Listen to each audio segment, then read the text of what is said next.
the rest of the afternoon playing music, talking, and smiling. He's been my husband now for 9 years. Oh, that's sweet. That's so sweet. Okay, let's do another one. We'll do like two of these, 2 or 3 more of these. I'm just going to pick one. Number 9. Today was my first day back on the job after more than a year on disability leave due to the freak explosion in the plant that, among other injuries, left me legally deaf in both ears. When I walked into the plant this morning, several of my colleagues signed me phrases like, "Great to see you, welcome back, and we missed you." It turns out that 9 of my colleagues got together and took a sign language course, just like I did, over the last several months. They did this so they could easily communicate me when I returned. Their compassion is amazing. Oh my God, these are so sweet. These stories. Okay, 2 more. They're sappy, but they're sweet. Let's see, number 22. Today, when I landed at JFK for a business trip, I turned on my phone and was inundated with several voicemails and text messages from family and close friends back in Seattle. Call home. Your mom had a severe stroke and is currently in intensive care, read the first text message to pop up on my phone. My boss was with me, told me she'd handle things herself, and insisted that I catch the next flight back home. As I stood in line at the ticket counter, talking to my brother about my mother's condition, crying and explaining that I was going to try to make a flight that leaves in 30 minutes, the 12 people in line in front of me overheard my conversation and let me skip to the front. Then, after the Delta rep quickly issued me a ticket, she walked around the counter, handed me a box of tissues, and before I had a chance to react, gave me a big hug. I made my flight, and my mom is now in stable condition. Yeah, that was all right. Let's read the last one, 100. That's what that one says. 99, I mean. It says, today at 8 a.m. this morning, after 4 months of lifelessness in her hospital bed, we took my mom off life support, and her heart continued beating on its own, and she continued breathing on her own. And then this evening, when I squeezed her hand 3 times, she squeezed back 3 times and said, "I love you." Okay, that's sweet. Okay, next. That's a little sappy. Next. Let's see. No, that's not going to work. Film school rejects. No. Pretty pictures of travel destinations. How to add a hidden compartment to your desk.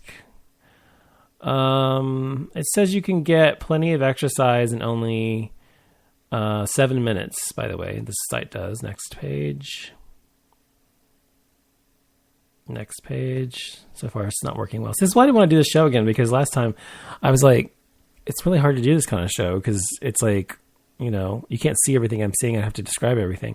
No. That's boring too. Okay, how about this? It says you get 25 delicious breakfast hacks. The breakfast is the most important meal during the day. However, the morning is the busiest part of the day. You're waking up, trying to get ready for work, and you need to prepare breakfast. Because of this, we are bringing you today's featured life hacks and the top 25 most delicious breakfast hacks. You will be amazed how simple and easy it is to make some of the most delicious breakfast dishes. Chocolate chip muffin in the microwave. Hard-boiled eggs in the oven. Ugh. Muffins for breakfast. Crispy hash browns in a waffle iron. That's smart. Dip apple rings in a pancake batter. That sounds good too. I'm getting hungry, by the way. Freeze all of the ingredients for a smoothie in a Ziploc bag. Oh, I need to do that. You know, I make smoothies all the time, right? And especially, I usually drink them after I work out. And that's a smart idea to just have them all ready, because I always have to put everything together, like chop up the strawberries or chop up the mango or chop up the apple or put the blueberries out or the kale or whatever I'm putting in the shake or the smoothie, and then put it all together. But this way, that's a great idea. Yeah, I could just put them all in there at the same time and then just have them prepared. That would be great. Just add the milk. That's a perfect idea. I'm going to do that. See, that's the good thing for looking at the stubble. Okay. Scrambled eggs in the microwave. Cheap cereal breakfast bars you can make. Use crock pot to make French toast. I don't know how. Make oats overnight in your fridge. Make an egg casserole in a crock pot. Make easy chocolate breakfast rolls. And make decadent waffles out of brownie mix, and so on. There's lots of things on here. Anyway, if you're interested in that you can go to Hack the Food. It's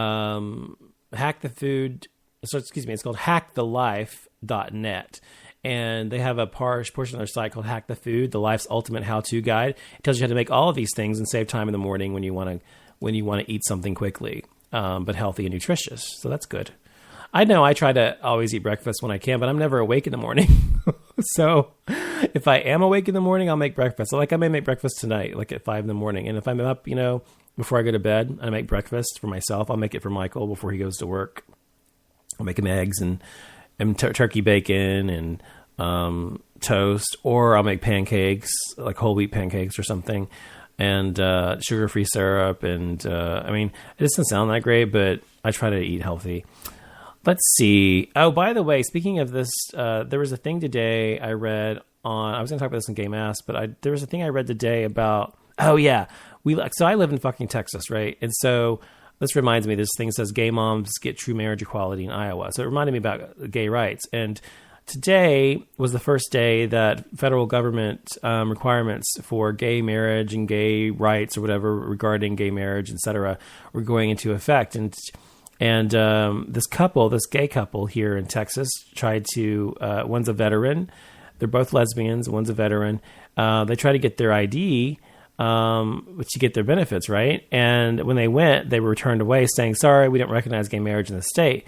And they're like, yeah, but the federal government says you have to, and this is a federal government thing. Like, no, you have to go to a federal fort, like Fort Hood, which is about 100 miles away, to apply, because we won't give you one because you're a lesbian. So this is the state we live in. And then these people actually called all the way up to the governor and to the upper echelon of people in the state government. And even fucking Perry, who is our governor, Rick Perry, said that if they don't like it, they can leave. So, this is the kind of place we live in, this fucking kind of bullshit nonsense motherfucker laws we have. And it's all kind of in limbo because some things are federally based and some things are based in the state. And so people are really having a hard time deciding on whether they are going to have, who's going to have what rights right now. So especially living in Texas, and that's where I live, and I'm gay and I have a gay partner or a gay husband. And even though we're married in a state that recognizes our marriage, there are several rights that we unfortunately do not get because we live here in this fucking backwards ass redneck motherfucking state. But that is what it is, right? All right, so I'm going to take a quick break, come back and finish out the half hour with more stumbling. Be right back.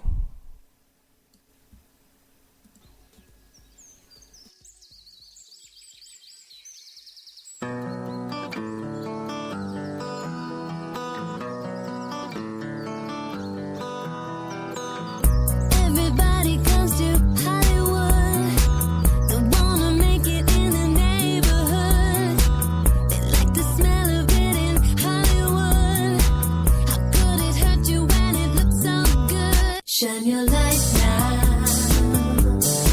This time it's got to be good. You get it right now, yeah. 'Cause you're in Hollywood. There's something in the air in Hollywood. The sun is shining like you knew it would. You ride it in your car in Hollywood. You got the top down and it feels so good. Everybody comes to Hollywood. They wanna make it in the neighborhood. They like the smell of it in Hollywood. How could it hurt you when it looks so good? I lost my memory in Hollywood. I've had a million visions, bad and good. There's something in the air in Hollywood. I tried to leave it, but I never could. Shine your light now. This time it's got to be good. You get it right now, yeah. 'Cause you're in Hollywood.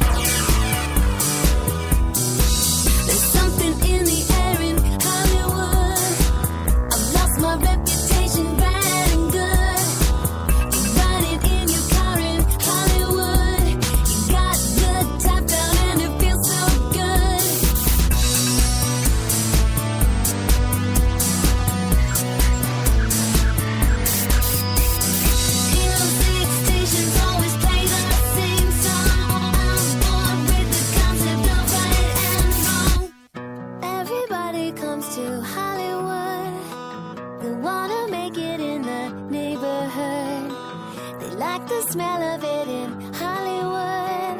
How could it hurt you when it looks so good? Shine your light now. This time it's got to be good. You get it right now, yeah. 'Cause you're in Hollywood. 'Cause you're in Hollywood. 'Cause you're in Hollywood. Hollywood. Hollywood. Hollywood. Check it out. This bird is flown.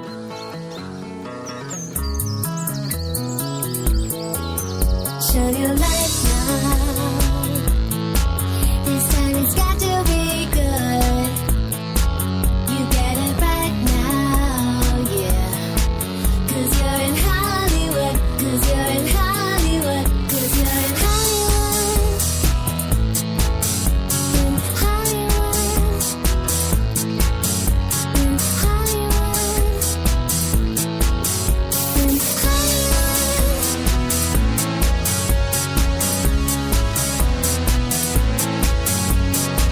Push the button, don't push the button. Trip the station, change the channel. Push the button, Don't push the button, trip the station, change the channel. Push the button, don't push the button, trip the station, change the channel. Push the button, don't push the button, trip the station, change the channel.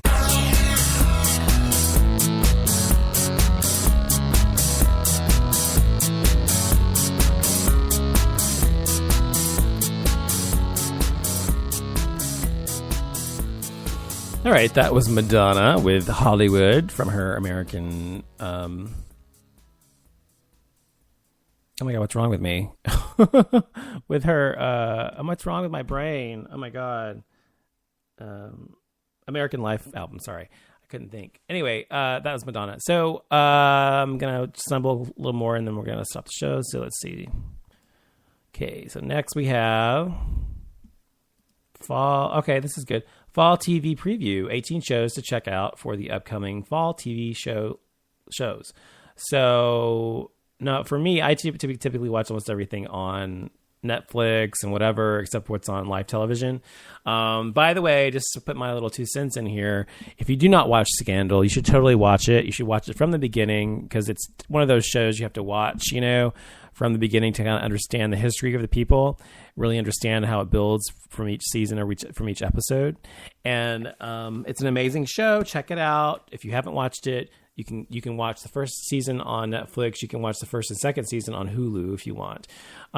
So definitely a great show. That's coming back this fall. Also, a new show with Michael J. Fox is coming. Michael J. Fox, as you know, has had Parkinson's. He suffered from that for a long time now.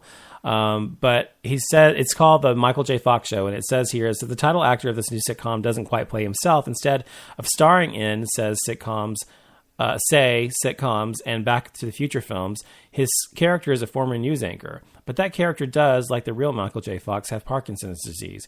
In fact, much of the pilot revolves around letting audiences know it's okay to laugh with Fox about his disability, according to HitFix's Daniel Feinberg.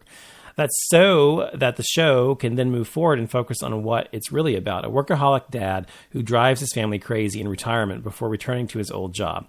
Betsy Brandt, who plays the hilariously high-strung Marie on Breaking Bad, stars as Fox's wife, and early reviews said the show is smart and likable. So that's good. Also, Parks and Recreation's back. If you actually watch that show, I've never seen it, but I like some of the people on there, but I've never seen the show. The Blacklist is a new show coming out. It's sort of a Silence of the Lambs type of a ripoff, they're saying, kind of eerie and creepy. Homeland is back on Showtime on September 29th.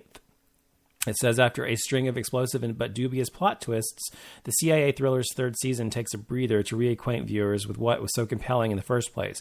Homeland's characters, Carrie Matheson, Claire Danes, is off her rails and off her bipolar meds as she endures the fallout from helping lover and accused terrorist Nicholas Brody, Damian Lewis, escape. Brody, still alive despite the writer's initial plans, is out there somewhere, bleeding and bald. Mentor Saul, Mandy Patinkin, meanwhile, is torn between his loyalties to Carrie and the crumbling CIA. But it's the return of Carrie's underdog status, largely missing from the shaky